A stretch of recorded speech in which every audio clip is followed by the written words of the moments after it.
Good morning, everyone, and a very warm welcome to Confidence Communique. I now request Ms. Meena to please begin the talk show.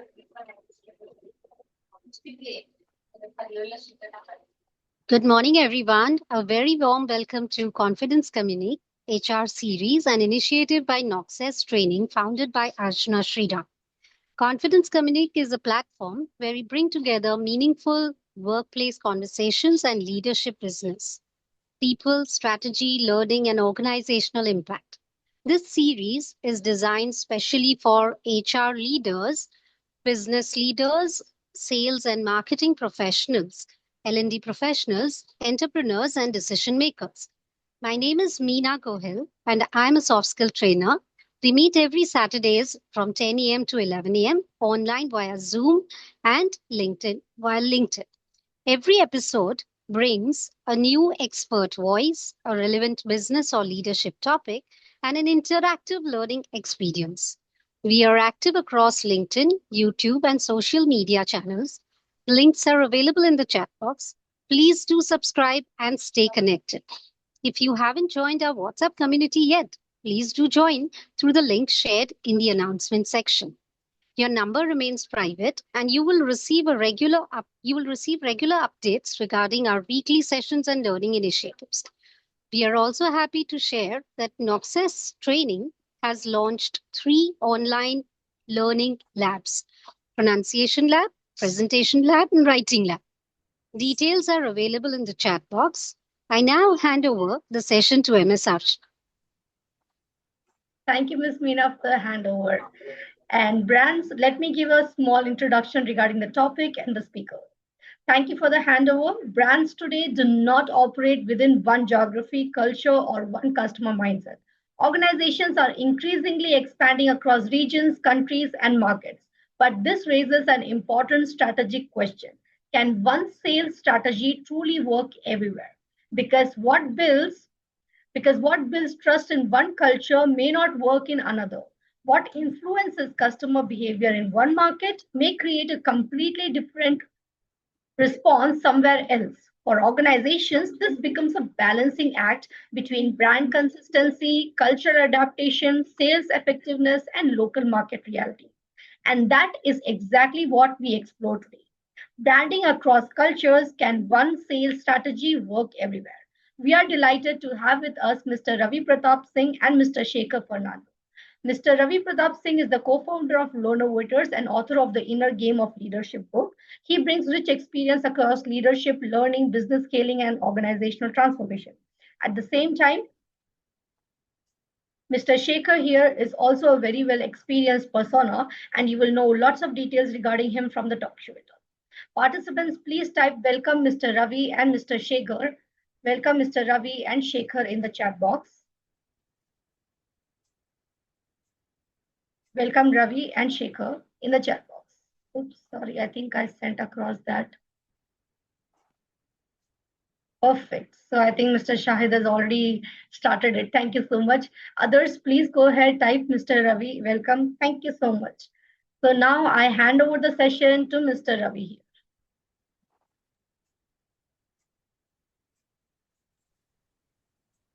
Hi, good morning, everybody. Great to be here this Saturday morning with all of you. Thanks, Archana, for the opportunity. Good morning, Sekhar. I'm looking forward to this exciting conversation. So yeah, you have the rich experience across countries and geographies. So I thought the first question I'd ask you is about cultural intelligence. How important is this within sales and marketing teams? And in your experience, have you seen capability gaps? When capability gaps appear, does it in any way impact the business outcomes? That's my first question to you, Sekhar. Yeah. Yeah. See, now organizations, they are now going global, because any organization, they want to grow global, because global opportunities are bigger. Global opportunities are very much bigger than sometimes domestic also. Because if you take in some segments like automobiles and other areas, other segments, automobiles, if you take the global opportunities of motorbikes in is comparably very huge when compared to India. So many organizations are going global. So the main thing when they go global, the cultural fit is one of the key strategy where the organizations are now dependent, because people are the key resource which makes the organizations in the global. So the capability of the organization or the people in the organization depends upon the how the organizations give them the knowledge to them, how the resources are utilized to the maximum level or to the optimum level, so where they perform. So this kind of capability resources is a very key strategy in the organization. See, apart from sales strategy and other strategies, capability growth or capability utilization strategy is one of the key strategy which is now evolving in every organization, and that leads to the success of the organization in the global market. Yeah, thanks. So what I was asking, I mean, that's good. You think that if there's a gap, it impacts the business outcomes? Any example you have in mind where it kind of impacted negatively or positively, for example? Yeah, the gaps in the organization. That is, see, once again, what I would like to reiterate is the capacity, the manpower capacity and the manpower capability that that gives the final output, or that gives the final outcome of the business growth. So if you ask me, example, there are a lot of examples out there where organization can grow depending upon the people they are growing. For in case of, if you take global organizations like Maruti Suzuki or other companies, so they develop the people right from the initial stage, that is from the trainee stage. There are examples where a lot of trainees have become the vice presidents and even CEO of the organization, and they will not go for the outside people, because they want to develop the people who are in-house, who are inside, so that they understand the culture very much.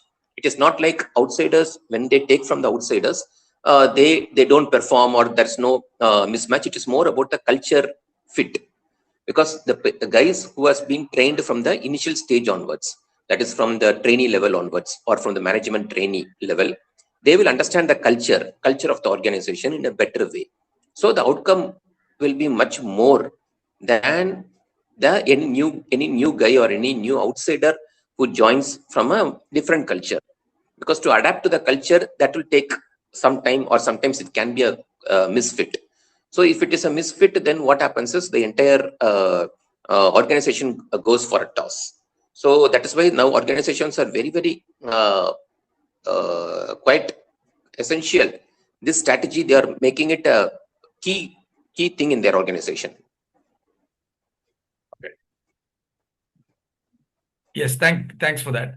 Another thing is, of course, in your experience again, have there been situations where entering a new geography, for example, made you change not only the just the sales tactics, but also the entire positioning or the messaging of the brand itself? Because you start with something, you have an idea of how you're going to enter this new market.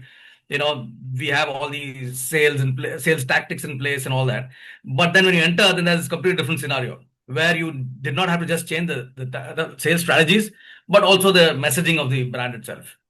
Yes, you're absolutely right. Like when entering the global markets, or when entering a new market, a new country, because every country is specific to their culture, and every country is specific to their requirements. In every country, the requirements differs. So if you ask me example, like in India, if you take India, in India, motorcycles are used for personal use. the guy who purchases a motorcycle in India, he goes to a showroom, so pays the cash or takes the finance, and then he rides with the family, or he mainly goes for commuting. He's using for commuting. So either he is commuting to office, or he is commuting to his work, or he is commuting to other social places. So this is the purpose he is using for. He is using the motorcycle. So motorcycle is completely used in India as a personal use. But if you take in a new market, let's say Africa, but in Africa, these motorcycles are used differently as a business. Nobody uses there for personal use, because the absence of public transport system makes compulsory for the passengers to take a motorcycle to go for commuting. So motorcycles there are used as a taxis. Yeah. So motorcycle is more of a taxi there. So the positioning of the motorcycle in India and the positioning of the motorcycle in Africa will be totally different by different companies. Let's say Bajaj, TVS, or Honda. Everybody, they position it differently. Because in India now, if they position a motorcycle on finance, like easy down payment, let us say some easy down payment, you buy a motorcycle for a 999 scheme or a 999 scheme. The same scheme will not be applicable in Africa, because there's no financing itself. The concept is no financing. So the concept is they're using for a taxi. So there is more of a rental strategy, where on a daily basis, those customers wants to take the motorcycle for rental and drive it as a taxi, earn their livelihood, and pay the rental also. So for them, the main thing will be more of mileage, because for a liter of petrol, how much I can drive? I can drive the motorcycle. How much I can earn? How much I can earn using the motorcycle on a single day? And how much I can take money to my home? How much I can give it to the rental company? This is the thought process. So the positioning will be more of mileage there, more of spare parts there, than financial schemes or discounts, which is the strategy in India. So the key thing will be different for different countries. If you take other countries, like let us say European countries, again it will be totally different. European countries, the motorbike will be of a bigger CC, because they want more power than price. So they look for more power. Let us say even in South Africa also, in the same African continent, if you go to South Africa, the strategy will be of more power. They want some 250 to 300 to 350 cc motorcycle. So they don't require 100 cc or 110 cc bike. So in that way, the strategy differs for every place as per the geography, as per the culture. So apart from sales strategy, this positioning of the strategy, this brand culture changes to different geographies. This is what we have observed in the automobile industry. Yeah, interesting. Carrying that forward, so again, in your experience, have you seen any brand messaging or no, a campaign fail in a new market because it didn't culturally transfer to the new market or the people? And then what happened? A little bit of if you have some experience in that kind of a situation. Sure, that is a great question.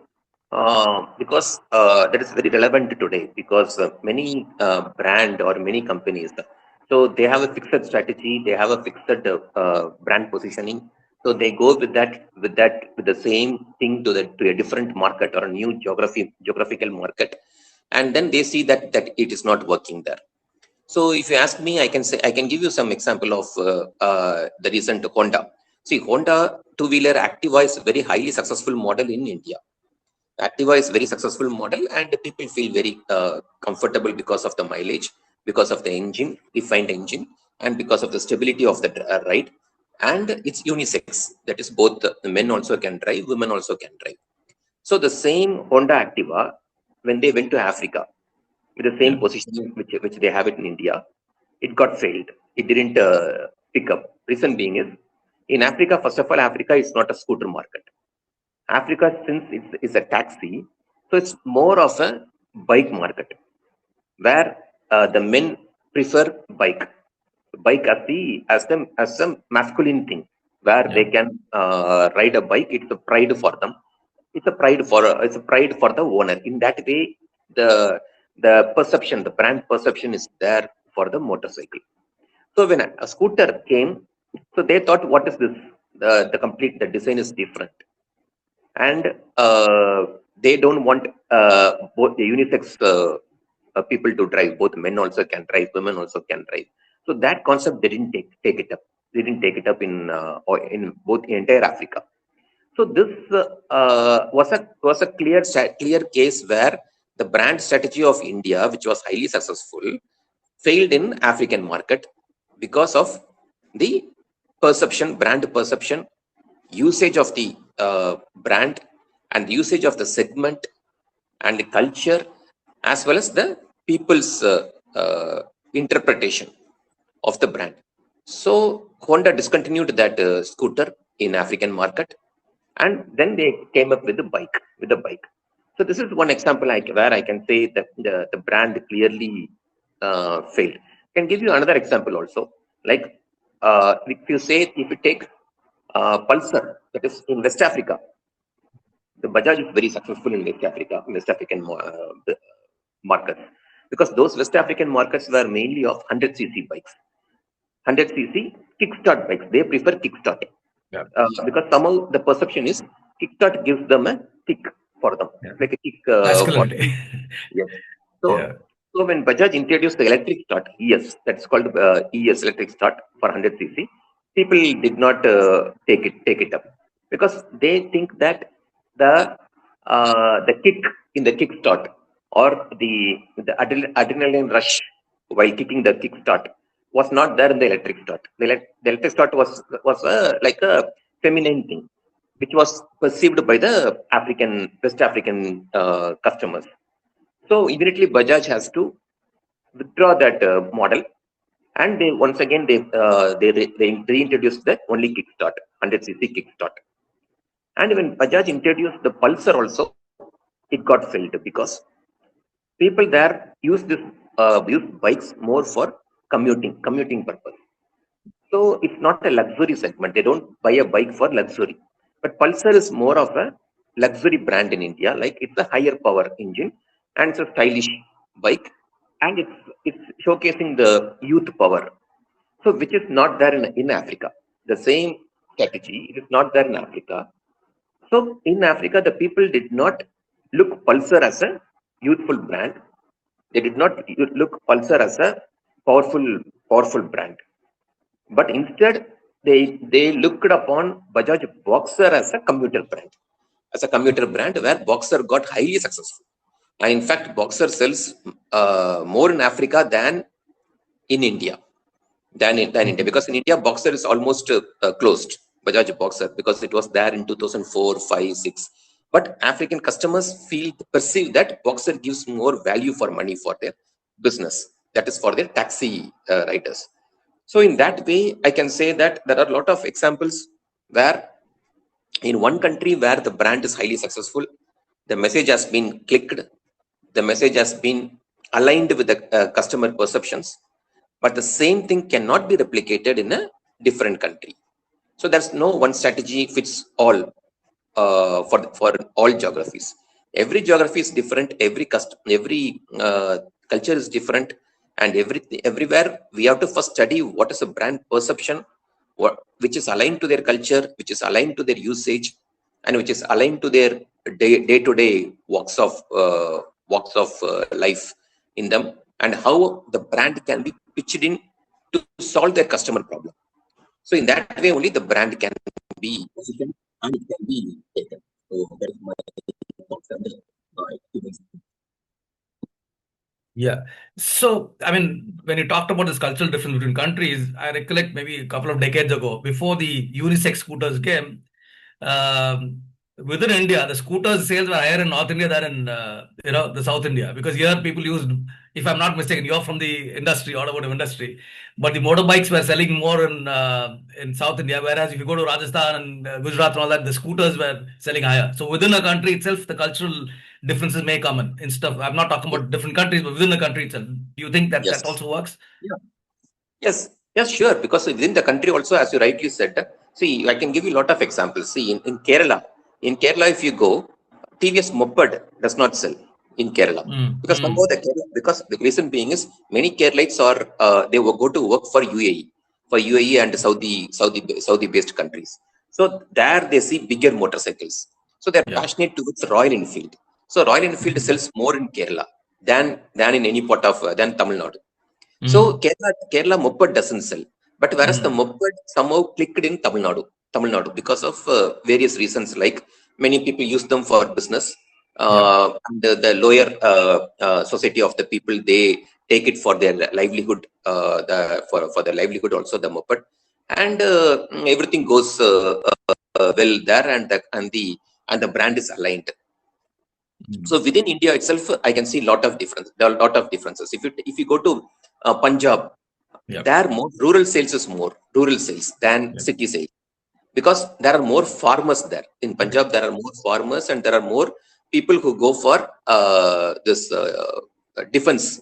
Defense are there in Punjab. So in Punjab, the canteen stores CST sale is more. CST sale for Bajaj is more. And for rural, the rural also stands very good sales in Punjab.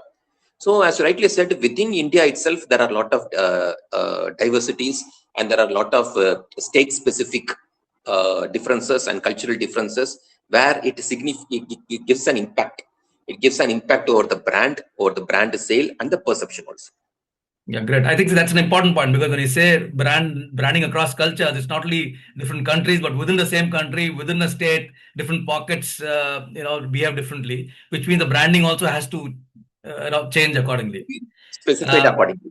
Absolutely. So another thing is, again, what do you believe, organizations should standardize globally and also customize locally? Which area do you think makes sense to do that? Yeah. The organizations, there are global organizations, when they go for global markets, they have one thing standard. They will fix the process as standard. There are process like sales process. There are process like service process. There are process like after sales customer service process. And there are process like how to capture those inquiries, how to capture the walk-ins, how to capture the conversion rate, and how to the warranty process. These are all standard process. So these process, generally global organizations, they will not change the process. Process will be defined by the global organization and by the headquarters, and it will be common across all geographies. But what they intend to change, or what they will change for the success of those specific geographies, will be that's like, one is culture. Culture is like they would like to change. For example, I can say in Africa, after 4 o'clock, people never work, because that's a culture for them. They don't work. But in India, if you go and see any MNC automobile company, they will work till 7 o'clock or even 7:30 p.m. That is in a usual day. But in Africa, whatever comes after 4, people never work. Similarly, weekends, they don't work in Africa, in African countries. Like if you take Nigeria, they don't work. And there's no lunch time in Africa. Unlike India, in Africa, they don't eat lunch in between, and they take a break. Yeah. They take a break. It's like they go after 4 o'clock, they go for home. Then they have a joint dinner along with their families and relatives. That is a culture. Yeah. And they sleep early. But in India, it is not like that. In India, if you take MNCs, they'll have tea break. Then they'll have two times snacks break also, and they go for lunch break in between for 1 hour. And yeah, the tea breaks and all that happens, right? Yeah, tea breaks and even smoking break. Everything. This is not there in Africa. If they come by 9 o'clock, they will just from 9 to 4, they'll be continuously working. They will not take break in between. They will not take break in between. They will not drink tea, or they will not have a smoke, or it's not like that. For them, work is work. After work is their life. In that way, they have a separation of work and life. But in India, if you take many, in the culture is like the work is integrated in our life. So there's no separation between work and life. Even after going home, also we think about work. We attend the calls. We have now online calls and everything, or we work in the laptop. We think about the next day plan. So because it's part of our, it's been integrated in the life. But in Africa, it is not like that. In African culture, in other countries' culture, it is like work is separate, and work is finished means finished. 4 o'clock means after that I don't think about work. Yeah. And there's no calls also from the boss or from the subordinates. Nothing. 4 o'clock work deadline is over. That means then after 4 o'clock I have my personal life, which should not be disturbed. So in that way, the people work. So so what happens is there's a clear distinction between work life and their personal life. So these things organizations will be flexible, because the same Indian culture, Bajaj cannot replicate in Africa because of this culture. So these type of cultures, they will be flexible, and they will change it. And second thing is, core product will be the same. Just because one geography needs another product, the engine cannot be changed. They cannot give a different engine. But the model can be different. For example, if you take India, now we are running at BS7 or BS8 model, BS8 version of emission norms for India. But in underdeveloped countries, let's say in Africa, it is still BS3 norms. Yeah. BS3 norms we used to in India, it used to be in the year of 2000, 2002, 2003, in those days, years, almost 20-25 years back. So for BS3 norms, now Bajaj, TVS, and this Honda, these companies are producing bike for them, especially for Africa, for African markets, at a price sustainable to them. Price sustainable to the African market. So that can be changed, or that can be flexible. So there are some things, as you rightly asked, there are some things where global companies will not change, like process, systems, and other core product, everything. But there are some things where they will be flexible, like culture, people management, and human resource. Then the models, specific models to specific countries. So these can be flexible. Great. So have you faced a situation where we enter new markets, we decisions based on data and stuff like that? So have you faced any situation where the data pointed in one direction, but your local market understanding and the basic intelligence which you have in the local market said something is altogether? And how did you manage that kind of a situation? You are absolutely right, because in global markets, data throws one thing, but when we go and see there, it will be different. In Japanese, this is called Gemba visit. They call it as Gemba. That is, unless you go to the field, see with your physical eyes, and feel what is the actual problem, then only you will be able to understand what is the actual problem. So if you ask me some examples, in let's say in the same case of Bajaj motorcycle, there's a country called, in West Africa, there's a country called Togo. Yeah. Togo. So the capital city of Togo is Lomé. The Lomé, the port is free. It has a free port. So Bajaj tracks how much is the import done in the Lomé port. So for Chinese, there's a Chinese manufacturer called Haoju Sanya. They are the leader in West African markets. So in the Lomé port, it will be shown as 40,000 bikes imported per month. So we cannot assume that. So anyone can easily assume that, okay, the Togo 40,000 bikes are imported there in the country by Sanya, this Haoju Chinese Haoju company, whereas Bajaj sells around, let's say, close to anywhere around 3,000 numbers.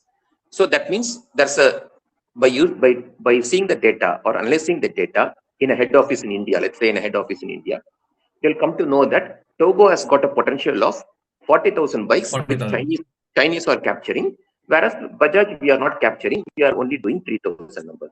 This is the data as per the data. But when you do a Gemba visit to that particular country, to the particular port, Lomé port, then we will come to know that even though 40,000 bikes or imported in that Lome port, since it is a free port, it is getting re-exported to other African countries. Other African countries. From Lome, it is going to nearby countries like Ghana, Niger, then Benin Republic, Niger, correct, you are right, Niger, because Niger and all landlocked countries, Burkina Faso, then Mali, even Ivory Coast. So there it goes to almost more than 10 to 15 countries, whereas in Togo, it is only consumed, or only 1,500 units are consumed for the Chinese bike. So the data shows 40,000 bike, but actual consumption in the Togo market is only 1,500 units. So there lies a great difference between what is happening actually in the field and what is the data throwing. Data cannot capture this 1,500 units because the data takes only the import data of the port. Yes. So that is why when you visit, do a Gemba visit, the Gemba visit pays very much emphasis. It's a very much important strategy and important tool today, especially for marketers, to understand what is happening in the field. Just by data, it will not throw, or it will not have a clear picture. I think this is a fascinating conversation. We can go on for hours, but I think, Archana, I think we're running out of time here. You'd like to come in and no, please, Ravi, please go ahead. Even I love the discussion. It's absolutely fine. Please go ahead. We don't mind stopping at 10:40, 45, no issues. Okay, so I'll ask one final question. Actually, it's growing very well. So basically, see, there are companies, leaders getting into international markets and all that. So what is the one advice you'll give them to kind of be aware of, and caution them against, taking, which can be detrimental to their success? Any one advice you would give, when you expand into international markets? See, when they are going to international markets, one of the key points is that is how they will be able to convince that country government in terms of taxes, import duties. Because import duty plays a major critical part in pricing the product. So if you take the same case of Bajaj, for example, in Nigeria, the duty will be around 20%, but in Togo it is pre-port, so no duties. But if in other countries like, let us say, Ivory Coast also has got a port, Abidjan, nearby Ivory Coast, so they have a duty of around 46%. So what these distributors generally they do is they ask the company to send it to Lome port, which is a free port, and from there they used to take it to other countries because of the duty structure. Because if they do like that, the duty structure, they can bypass the duty and they will be able to price it well, competitive price in the market. So what companies actually they does is they collaborate with the government of that country, and they will say that by introducing my product, I am increasing the employment opportunities of the youth in the country, in the imported country. So in that way, I am not disturbing the ecosystem. I am only increasing the opportunities for the youth to earn for their livelihood. So in that way, either they have to ensure that the locals are employed in the ecosystem, the chain of ecosystem, either through service or training the mechanics. For example, in the case of automobile, training the mechanics local mechanics in that country, or giving some assembling there, doing some assembling there, taking parts as a CKD, completely knocked down product from India, and assembling it in let's say, in an African country. So putting a small assembling chain and employing some, let us say, some 30 people or some 50 people, the government will be convinced. The government can be convinced that my countrymen are employed or getting employed because of this company, which is coming inside my country, and they are increasing the opportunities for the youth. So in that way, the structure should be there, so that we will get the duty structure. And get it priced as a competitive in the field. So this is one key point which I would like to say, based on my experience. Almost in all countries, this strategy should be there for the pricing part. Otherwise, if the price is very high, people will not buy in that country, and the product will be a failure. Thanks. I think that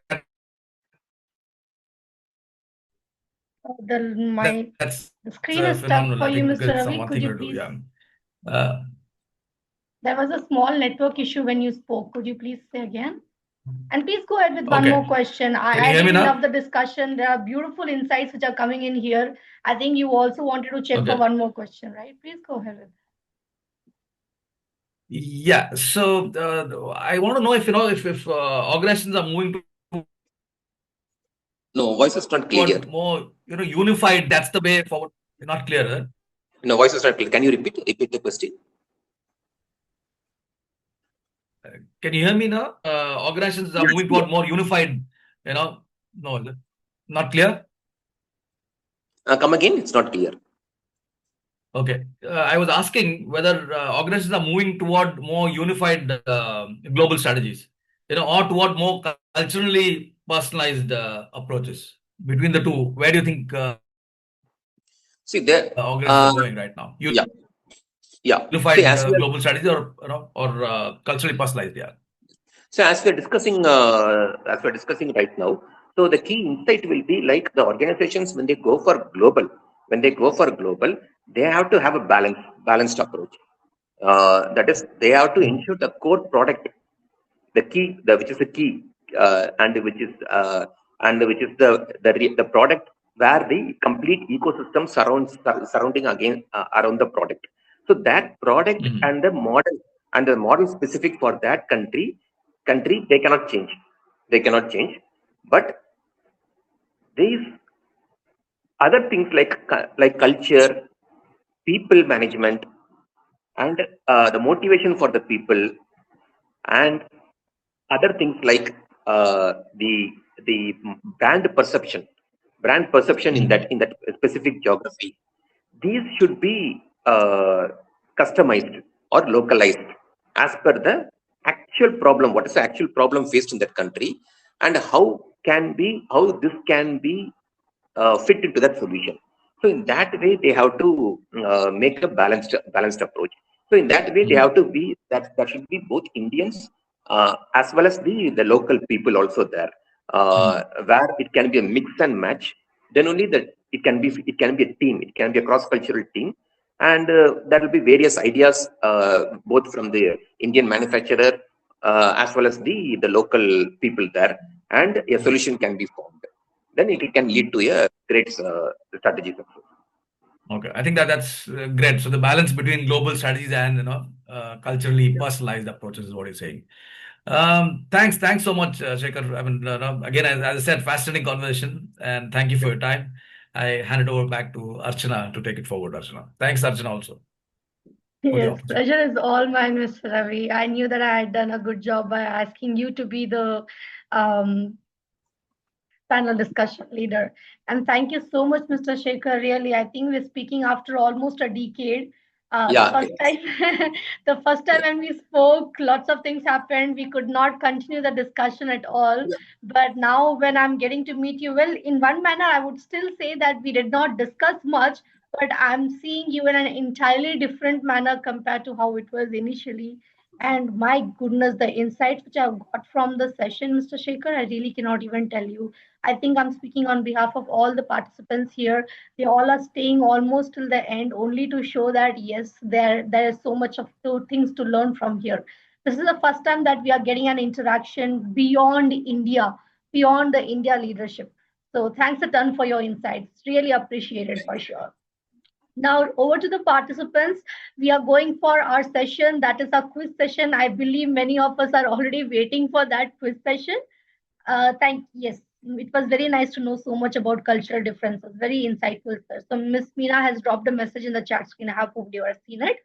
Participants, we are going for a quiz session right now. Those who are joined for the first time, let me inform you that we also have a quiz session via Mentimeter in our HR series.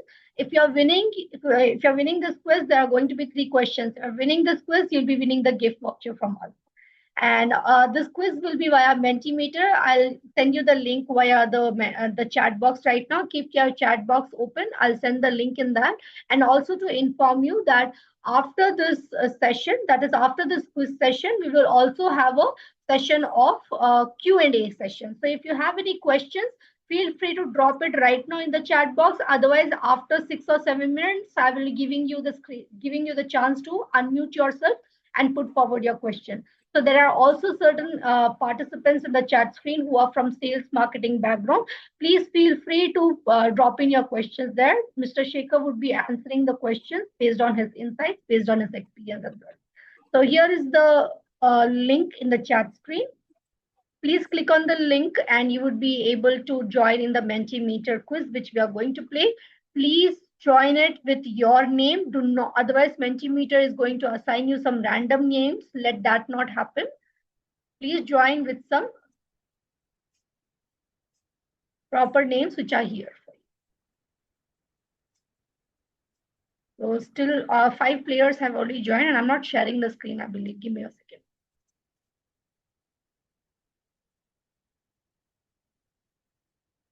Yes. So now I'm sharing. Still waiting for a few people.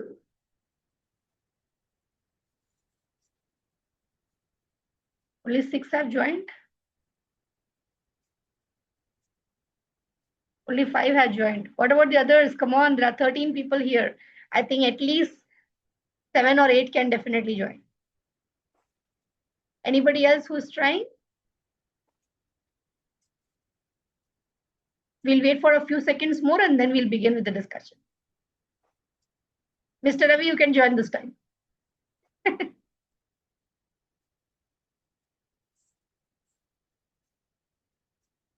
Okay, so we got one more now.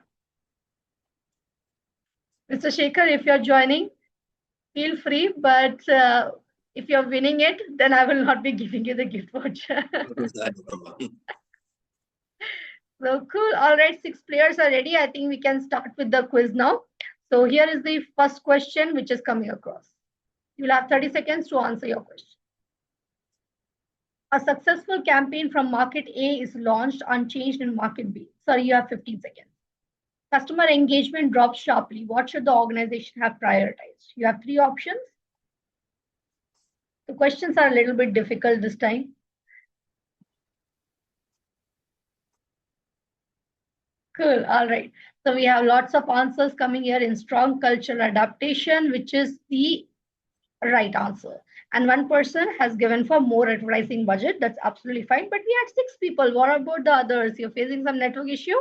No issue. So let us see who answered the correct one and the fast one. Yes. Oh, hello, Kim. Nice to see you.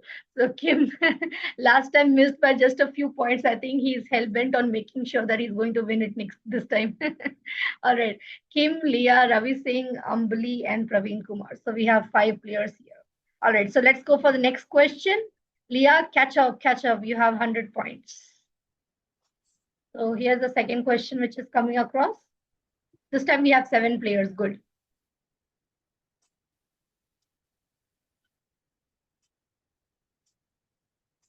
So here's the next question.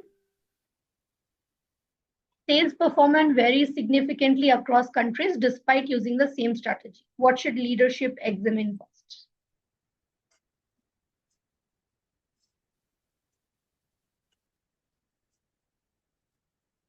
Product redesign, local customer behavior. There you go. I think this one resonates to your question of Gemba visit. So let us see who has given us the right answer. Everybody gave us the right answer here. But let's see who gave us the first one. Okay, cool. All right, that's nice. So we have, yes. Kim is leading again. So here's a third question, which is coming again. By 200 points, he's leading. Oh my goodness. So we have 7 players again. I think one player's network is not working good. Please try. So here's the last question. Corporate headquarters want strict brand consistency. What creates stronger alignment?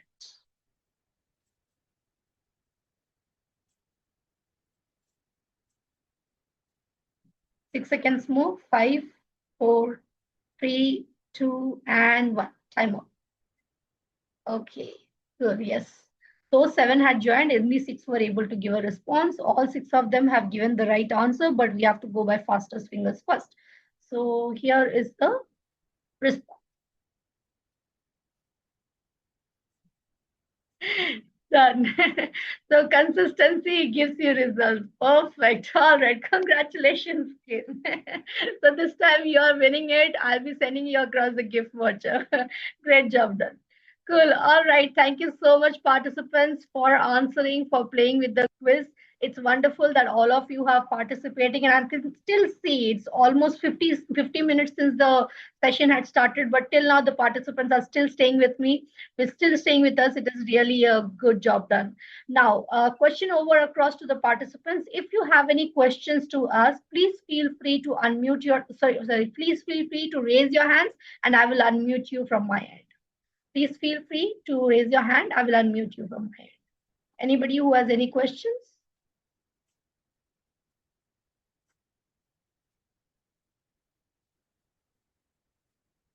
There are people who are from sales background here and also working in global organizations.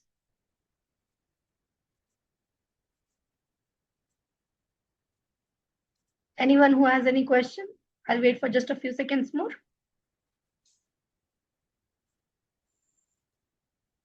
All right. So no questions. Mr. Ramesh, Ms. Ravi sir had already asked lots of questions. Praveen S. We have Leah Sashi, Kim, you don't want to ask any questions. Jitendra, Ambili. Okay, so no questions. I'll go ahead then. Thank you so much. Thank you so much for your beautiful insights. I really appreciate it, Mr. Sekhar.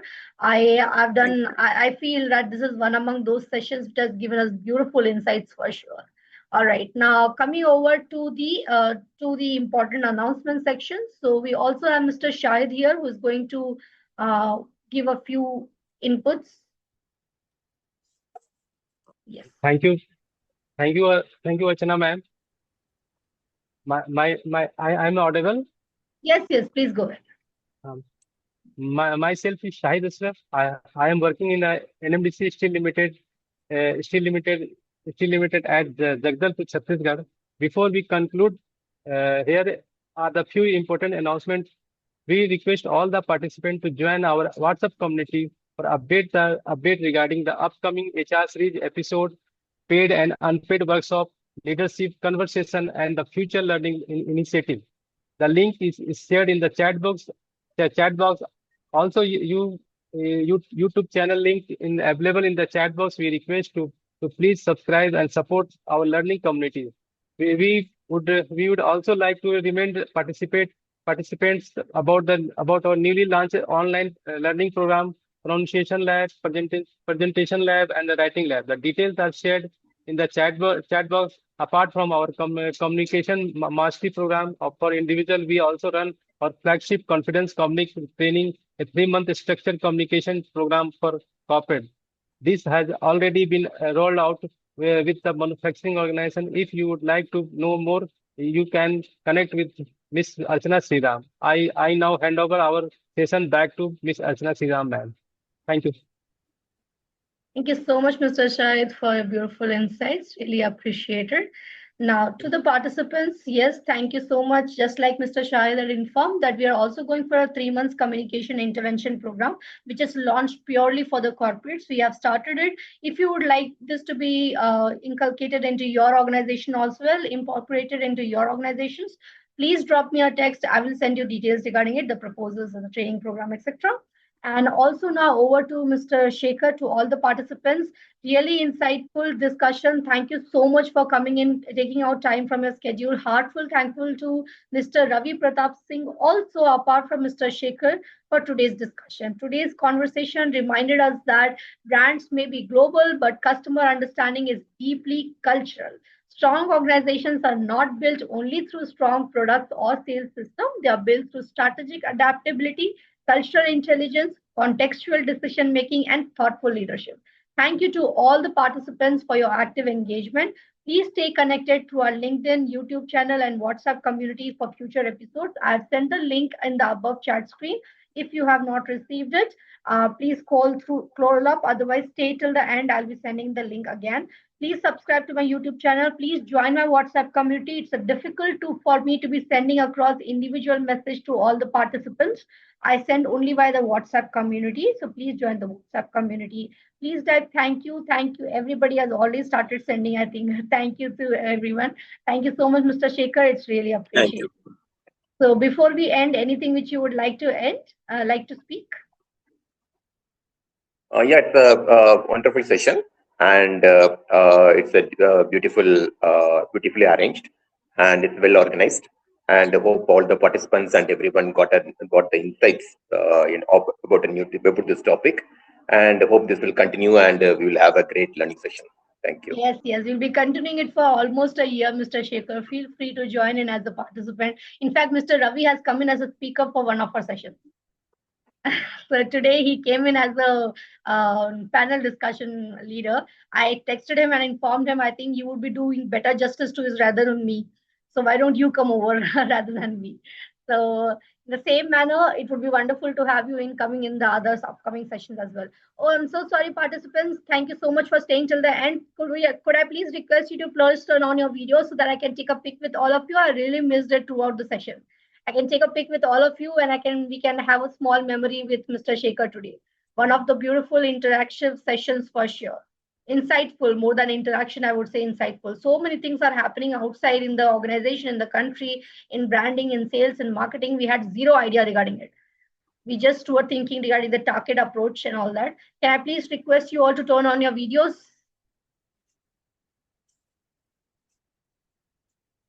Miss Leah, okay, thank you. Ambili has turned on the video.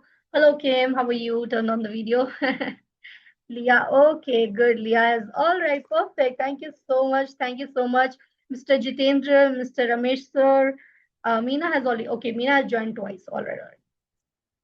Okay, shall I wait for a few seconds or are you done? All right, I guess that's it. So on the count of three, I'm taking a pic. 1, 2, and 3. Perfect. So the pic is taken. It's here in the chat box. Feel free to download it. And also, please let me know your LinkedIn ID so that I can tag you, because I post it every week. Every time after the session is over, I post it. Unfortunately, I do not have everyone's LinkedIn ID. So I type only those whom I'm sure regarding and I send it across. But if you're connected, I will tag you also in the chat, in the photo which I'm posting every week on the LinkedIn. All right, so that's about it. Thank you so much, Mr. Sekhar, for taking out time from your schedule and coming for the session. It's really appreciated. I'm going to put it up onto YouTube. I'll send you the link as well. Thank you. Thank you to all participants. Catch you up on the upcoming Saturday. Join my WhatsApp community. You'll get the details on that. So until we meet again, have a confident week ahead. Bye-bye. Take care.